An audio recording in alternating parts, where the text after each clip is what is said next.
Good morning to everyone. In my yesterday PDF,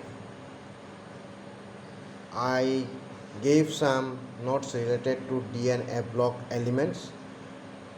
So related to D and F block element, D and F block related to মই আজি সেইখিনি নোটছে মই explanation মই আগবঢ়াম এইটো ভিডিঅ'ত গতিকে পি ব্লক তোমালোকৰ কমপ্লিট হৈ গৈছে লিমিটেড অল কুৱেশ্যনছ 15, 16, 17, 18 গতিকে গোটেইখিনি নোটছ ভালকৈ লিখিবা ভালকৈ পঢ়িবা কিবা ডাউট থাকিলে সুধিবা গতিকে আজিৰ ভিডিঅ'টোত মই D N A block start কৰিম জাষ্ট ষ্টাৰ্ট কৰি যিখিনি যোৱাকালি PDF-ত নোটছ দিয়া হৈছে সেই নোটছখিনিৰ এক্সপ্লেনেশ্যন আগবঢ়াম সেইখিনি চ' প্ৰথমতে D and F block element. Unit 8. Unit 8. The D and F block. The D and F block elements. Okay. F block to piece point first D block element D block elements. So D block elements in the periodic table atomic number 21 hydrogen helium one yad likho hydrogen helium lithium beryllium boron carbon nitrogen oxygen fluorine neon sodium magnesium aluminum silicon phosphorus sulfur chlorine argon potassium calcium scandium or starting scandium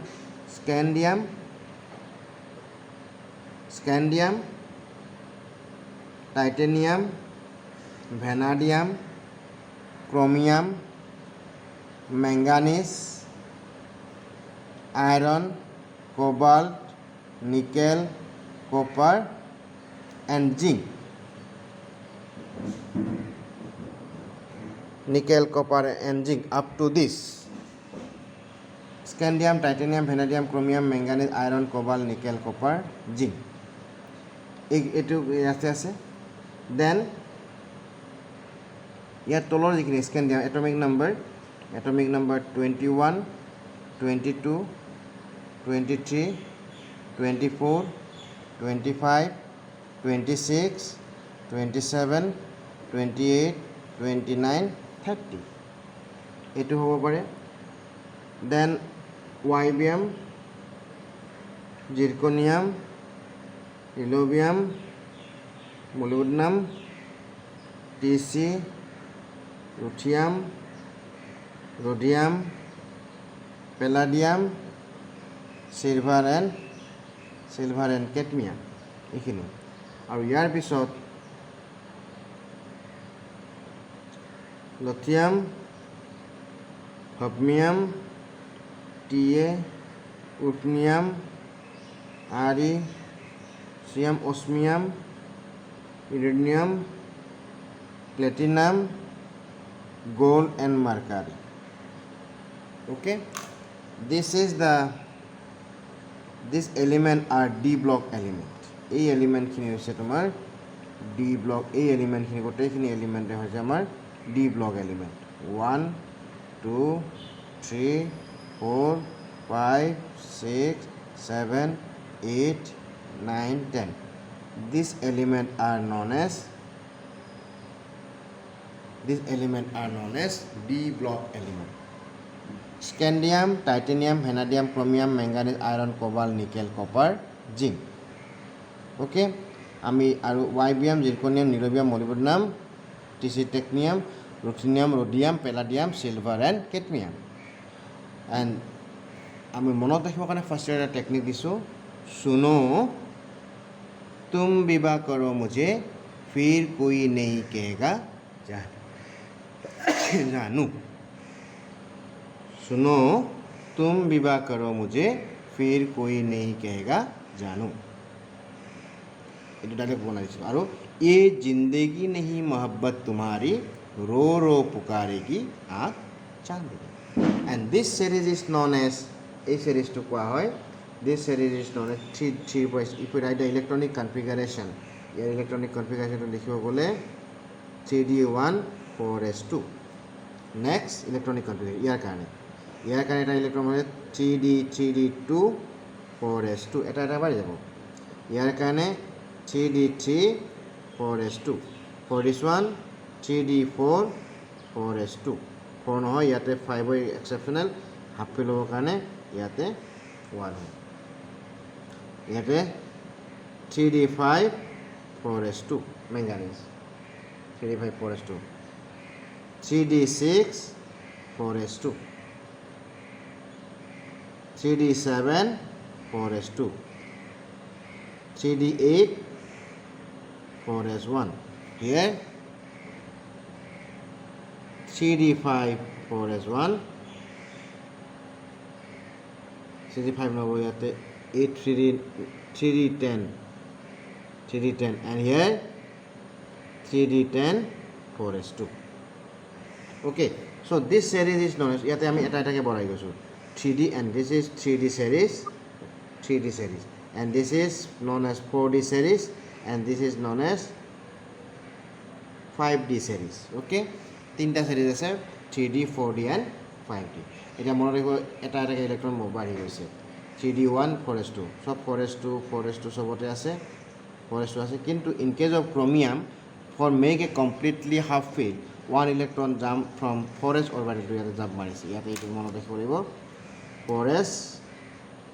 4s1 3d5 okay similarly here 3d and 4s in case of copper কাৰণে এইটো আছে কৰি মনত ৰাখিব লাগিব আৰু it is 3d10 4s2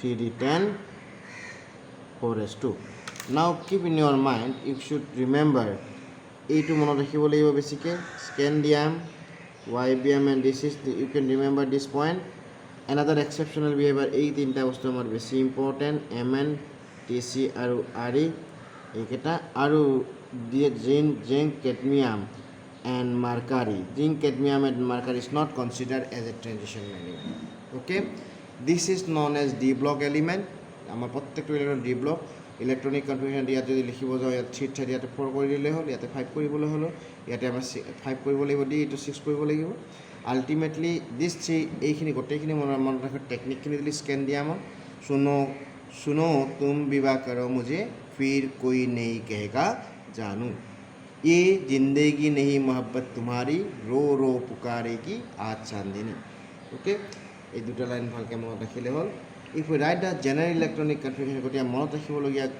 এইখিনি এইটো আমাৰ this zinc cadmium and mercury is not considered as a transition element because it is completely fill so' electron can't jump from one level to another level one question is this one another scandium titanium এইবিলাকেতো consider কৰা হয় transition element হিচাপে কিয় কাৰণে vacuum d orbital আছে and manganese titanium এইবিলাকতকৈ very লো because completely feel হয় এইবিলাক কমপ্লিটলি হাফ ফিল হয় এইবিলাক ষ্টেবল হয় তো জেনেৰেল ইলেক্ট্ৰনিক কনফিগাৰেশ্যন যদি লিখিব লাগে 3 and 4 3d and 4s 3d so the general electronic configuration general electronic configuration কি হ'ব এটা যদি n ধৰো n - 1 1d ইয়াৰ 1 ৰ পৰা কলৈ কি হৈছে 1 ৰ পৰা 10 লৈকে কভাৰ হৈছে 1 to 10 and ns 1 to 2 this is the general electronic configuration okay these are the general electronic configuration another d block element are generally known as transition element or f block elements are known d block ko koa hoy transition element because they are from color complex why color complex they are from color complex due to ki presence of half fill or due to presence of incompletely filled orbital incomplete হওয়ার থাকে ইলেকট্রনবিলাক complete হলেও আমার condition consider করা নহয় tension because jump কৰিব নোৱাৰে D tension হ'ব নোৱাৰাৰ কাৰণে কালাৰ নিদি কিন্তু হাফ হৈ থাকিলে ইলেকট্ৰন যদি হাফ হৈ থাকে ফৰেজ আৰু 3d ইলেকট্ৰন যদি খালী থাকে খালী ইলেকট্ৰন জাম্প কৰিব পাৰে লোৱাৰ লেভেল টু হাই লেভেল আৰু সেইটো আমি কালাৰ পাম ওকে আমি periodic table তিনটা পাম স্কেন্ডিয়ামৰ পৰা scandium to zinc it is non edge 3d series YBM to cadmium this is known as 4d series and lithium to mercury this is known as known as 5D series. This is known as 5D series. Okay, এইখিনি আমাৰ most important কথা. Then গতিকে মনত ৰাখিব লাগিব এইখিনিয়ে, কিন্তু মনত ৰাখিবলগীয়া হৈছে জিংক কেডমিয়াম মাৰ্কাৰী আমি টেনশ্যন মেটেৰিয়েলৰ কাৰণ কমপ্লিটলি ফিল থাকে, ডি টেনশ্যন হ'ব নোৱাৰে। কিন্তু এইকেইটা আমাৰ বেলেগ বেলেগ আলোচনা এই this and this very important. Next I study some question related to this one. Study some question related to this one. Question is this one. Question to asile D block element transition আৰু A block of inner tension বুলি কোৱা হয়। আৰু এইবিলাকক আমাক কি বুলি consider কৰা নহয়, কেন টেনশ্যন এলিমেণ্ট বুলি কনফিডাৰ হয়। ট্ৰানজিশন মানে কি ইলেক্ট্ৰন জাম্প কৰিব, ক'ত জাম্প কৰিব, কমপ্লিটলি ফিল থাকিলে নোৱাৰে, কমপ্লিটলি হাফ ফিল থাকিলেও নোৱাৰে। কিন্তু যেতিয়া আমাৰ কি থাকিব ইনকমপ্লিট ফিল থাকিব, then electron jump from one level to other level due to jumping of electron they are from colored complex. Next question, why zinc cadmium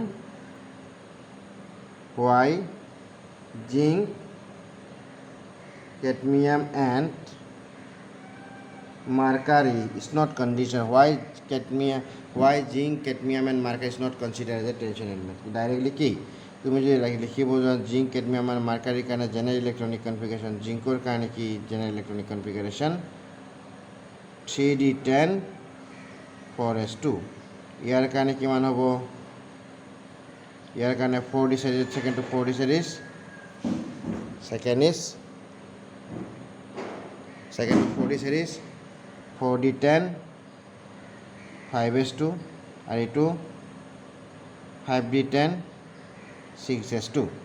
Ultimately zinc cadmium and mercury 4D 4s 4D 3D এইখিনি completely fill হ'ব। ultimately 3 4 4 5 5 6.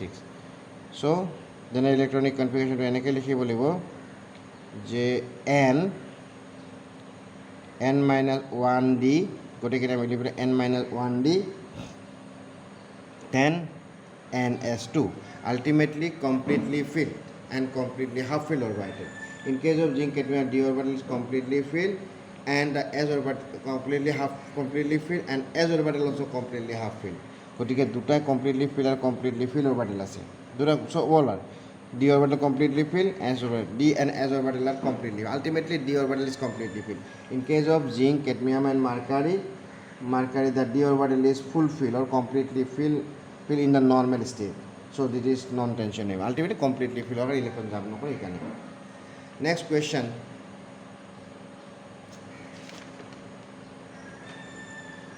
next question, silver has completely filled the orbital in its ground state. How can you say it is a tension? silver কিন্তু a silver ground state কিন্তু আমাৰ ইয়াৰ completely filled silver electronic silver.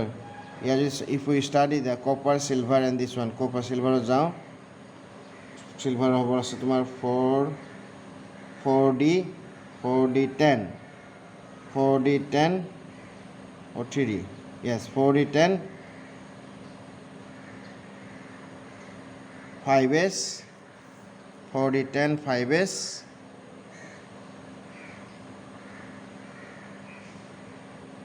5s1.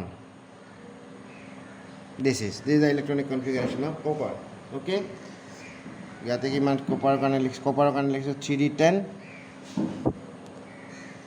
কি লিখিছিলোঁ 3D10 4s1. so 3 to 4 কৰিব লাগিব, 4 to 5 কৰিব, 4D10 5s1. this is the general electronic configuration of aluminum silver, and silver is considered as a tension element. ইয়াক tension element কয়। ইয়াত completely filled থকা বাহিৰ উপৰি হোৱাৰ কাৰণেও কিন্তু ইয়াক tension element হিচাপে কনচিডাৰ কৰা হয়। কিয়? কাৰণটো হৈছে কি চিলভাৰ অক্সিডেশ্যন ষ্টেট দুটা থাকে, এটা হ'ল silver oxidation state +1 and +1 and +2, +1 আৰু +2. if we consider +1 silver +1, then electrons go from here, that is D10 5s0. but in case of silver 2+2+ হলে ইয়াৰ পৰা যাব 4D9 5s 5s0. so D9 it is completely filled নহয়, completely half filled নহয়। গতিকে answer লিখিব why silver is silver have completely filled the orbital. In general, it is considered as tension because silver have two oxidation state. One is +1 and +2. In the +2 oxidation state, it have okay. In the +2 oxidation state, electronic configuration is 4d9 5s 5s0. কারণ ইয়াৰ পৰা প্ৰথমতে যাব এটা ইয়াৰ পৰা যাব এটা ইয়াৰ পৰা 4d9 5s2. It is not a completely half fill or completely half fill. So transition will take place. Due to this one, silver is considered as a transition element. Okay, this question number 2. So after complete this, then next video I will discuss some another properties, the physical properties of D block element. So ইয়াতে কি কৰিলো আমি fundamental খিনি মই study কৰিলো লগতে দুটা question related কৰিলো আমাৰ এইখিনি টেনশন এলিমেন্ট কনসিডাৰ কৰা নহয় কিয় সিলভাৰ কৰা হয় কিয় আৰু লগতে দুটা সিৰিজ মনত ৰাখাৰ টেকনিক খিনি শিকাই দিছো আৰু জেনাৰেল ইলেক্ট্ৰনিক কনফিগাৰেশ্যন বিষয়ে ইয়াৰ পিছৰ ভিডিঅ'টোত মই physical properties of D block element melting point কেনেকৈ ভেৰিয়েশ্যন হ'ব কেনেকৈ বাঢ়িব কেনেকৈ কমিব some related question আমি ডিসকাশন কৰিম।